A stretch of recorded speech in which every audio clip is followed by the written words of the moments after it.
Salam sejahtera untuk semuanya. Saya akan mau mempresentasikan tentang jasa event organizer, tugas besar 4KWH3.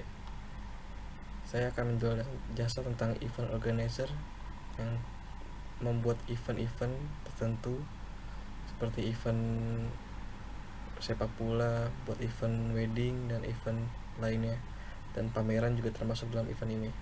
Saya akan menjelaskan yang pertama itu tentang divisi promosi. Dalam divisi promosi ini ada Nurul Rizka, Zagita, Via Liviana, dan Avando. Dan keempat anggota ini adalah divisi promosi yang sangat diperlukan dalam membuat suatu event atau mempromosikan suatu acara di dalam suatu perusahaan ataupun sekolah, kampus, ataupun yayasan. Dan pengertian event organizer. Event organizer itu organisasi atau tim yang bertanggung jawab atas produksi acara mulai dari konsep hingga pelaksanaan. IO bekerja di wilayah publik dan private dalam aktivitas yang membutuhkan komunikasi yang baik, kemampuan organisasional yang mumpuni, dan perhatian atas detail. IO bekerja untuk memastikan kelancaran dan efisiensi dalam penyelenggaraan sebuah event. Dan divisi promosi, sebuah tim yang dibentuk oleh event organizer untuk memberitahukan dan menawarkan sebuah jasa kepada halayak ramai agar dikenal dan diterima masyarakat. Nah, di event yang saya jalani ini, tugas promosi itu merupakan bagian yang sangat penting dengan penggunaan media pada saat ini, dan mengaitkan hubungan antara penjual dan pembeli dengan harapan para konsumen yang menjual memiliki sesuatu yang ditawarkan berupa jasa yang mereka butuhkan. Manfaat dan tujuan divisi promosi dalam usaha event organizer ini adalah: yang pertama, menangani seluruh kegiatan mulai dari perencanaan, desain, produksi, materi promosi, penempatan, penayangan, serta pemasangan media luar ruang.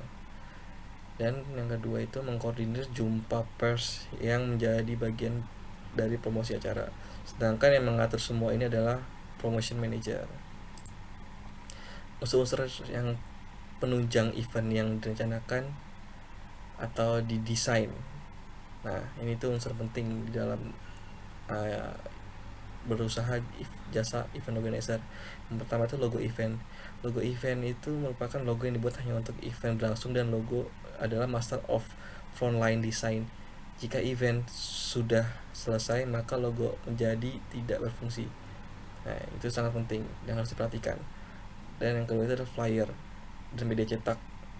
Materi flyer atau media cetak lainnya dibuat berkarakter lebih dinamis dibandingkan materi produk biasa. Buatlah konsep image yang bersifat festif atau berkibar-kibar atau mobilize, bergerak sehingga tampilan jadi hidup. Yang ketiga itu ada print AD atau publishing. Media printing sebagai publisitas sangat penting dalam sebuah informasi event. Print AD merupakan salah satu jalan pembuka bagi tujuan utama mendatangkan konsumen seperti iklan koran, majalah elektronik, dan lainnya. Yang keempat adalah outdoor ads sebagai penunjang penyebaran iklan. Print ads media outdoor sehingga membantu ketika kita pintar mencari titik lokasi penempatan materi ini. Seharusnya tidak perlu biaya yang besar mempersiapkan ini jika saja kita memahami target audiens khusus event. Yang ke 5 itu ada merchandise and stationery. Merchandise adalah sebuah penggembira gimmick yang sangat membantu mengangkat image sebuah event. Audiens yang senang dan kelengkapan yang didapatkan ketika mendatangi sebuah acara dan bawanya pulang untuk disimpan. Nah, ini salah satu ID card event, dan ini adalah contoh poster event. Nah, di dalam desain ini, di poster ini harus menarik sehingga konsumen yang mendatangi suatu event dapat tertarik sehingga dapat mengikutinya, dan kita harus melihat konsep dari event tersebut juga. Yang selanjutnya, promotion manager. Nah, promotion manager ini orang yang bertanggung jawab dalam menjalankan fungsi kontrol dan monitor dalam divisi promosi. Pelaksanaan tugasnya, promotion manager juga dibantu oleh placement coordinator atau officer yang menjalankan fungsi kontrol dan monitor pemasangan iklan di media luar ruang. Dalam proses pembuatan iklan biasanya dibantu oleh perancang grafis.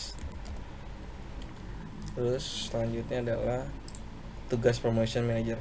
Yang pertama itu mempersiapkan desain materi publikasi baik cetak, elektronik maupun luar ruang. Terus mengkoordinasi pemanasan dan penayangan iklan di media. Terus yang ketiga itu mengkoordinasi kegiatan jumpa pers. Yang keempat itu menentukan media cetak dan elektronik yang akan dipakai. Yang kelima itu menentukan ukuran dan waktu pembuatan iklan baik cetak maupun elektronik. Yang keenam itu menentukan jenis, jumlah, serta tempat pemasangan media luar ruang. Yang ketujuh itu memonitor iklan yang telah dipasang sehingga iklan tersebut dapat ditayangkan dengan baik. Terus yang ke 8 itu mengawasi pemasangan media promosi luar ruang. Nah, ini sangat penting sehingga apa yang kita siapkan untuk pemasangan ini dapat digunakan dengan baik. Terus yang ke-9 itu berkoordinasi dengan produser bila terjadi masalah promosi, itu juga sangat penting. Terus yang selanjutnya online atau offline marketing manager, berkoordinasi dengan desainer mempersiapkan desain materi publikasi baik cetak, elektronik maupun luar ruang. Terus mengkoordinasi pemasangan penayangan iklan di media dengan pihak vendor yang berkaitan. Nah, ini ikatan kerja sama kita. Terus menentukan jenis media cetak dan digital yang akan dipakai. Nah, media cetak itu kan seperti koran atau sekarang zamannya majalah ataupun digital seperti di media sosial seperti Instagram, Facebook atau YouTube. Terus menentukan ukuran dan waktu pembuatan iklan baik cetak maupun digital. Terus menentukan jumlah serta tempat pemasangan media luar ruang. Nah, jumlah itu berapa supaya cost produksinya dapat dilihat. Terus memonitor iklan yang dipasang atau ditayangkan. Nah, ini harus dicek lagi supaya apa yang kita buat dapat memuaskan suatu vendor yang kita tangani. Terus yang selanjutnya mengawasi pemasangan media promosi luar ruang. Terus membuat promosi untuk radio. Nah, ini sangat penting nih sehingga para konsumen dapat tertarik melihat suatu event ini. Terus memonitor jumlah peserta pengunjung event selama event berlangsung. Nah, ini sangat penting juga nih sehingga kalau kita membuat desain mencapai target dan pengunjung event. Terus mengupdate media online offline. Ini sangat penting nih, mengupdate itu ketika kita menyelenggarakan suatu event, kita setiap saat harus mengupdate dari awal terjadinya event, sebelum event, pra event, dan akhir event. Terus memperhatikan komentar para pengunjung. Nah, ini sebagai feedback kita ketika ada kesalahan dalam acara dan kekurangan kita sehingga menjadi masukan kita menjadi lebih baik lagi. Terus membuat laporan keuangan dan evaluasi berkaitan dengan bertanggung jawab promotion manager. Terus content designer, bekerjasama dengan marketing untuk memastikan konten tersedia sebuah konsep dan terintegrasi. Terus membuat template atau layout konten secara online dan offline, membuat template space promosi partnership, dan bekerjasama dengan marketing untuk materi kampanye pre post event.